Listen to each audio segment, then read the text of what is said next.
ఇప్పుడు కార్పొరేట్ జిహాద్ మొదలు పెట్టారు అబ్దుల్లా అండ్ అబ్దుల్లీ కార్పొరేట్ ఎంప్లాయీస్.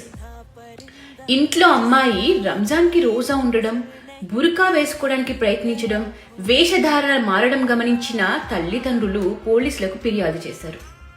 తీగలాగితే డొంకంతా కదిలింది.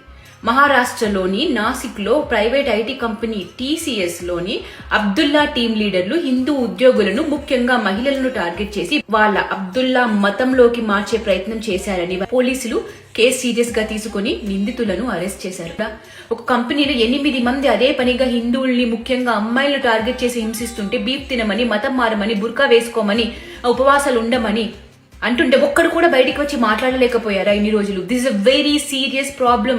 చుట్టూ ఎన్ని జిహాదులు, ఫుడ్ జిహాద్, తూక్ జిహాద్, లవ్ జిహాద్, ఇప్పుడు కార్పొరేట్ జిహాద్, ఇన్ని జరుగుతుంటే చుట్టూ ఒక పక్క ఉగ్రవాదుల లింకులు ఉన్నాయని జిహాదీలు దొరుకుతుంటే ఆహా మేము నమ్మము, సిక్కుల రోగంతో కళ్ళు మూసుకొని తడిగుడ్డేసుకొని పాడుకుంటాం అంటున్నారు కొంతమంది మహిళోద్ధారకులు, సోకాల్డ్ మహిళోద్ధారకులు, కమ్యూనిస్టులు, కాంగ్రెస్ చెంచాలు. ఇదే పని ఒక హిందువు చేసుంటే ప్రతి సో కాల్డ్ ఇండిపెండెంట్ అమ్ముడుపోయిన దొంగ జర్నలిస్టులు అందరూ గొంతులు చించుకునేవారు, నోట్లతో విసర్జించేవారు.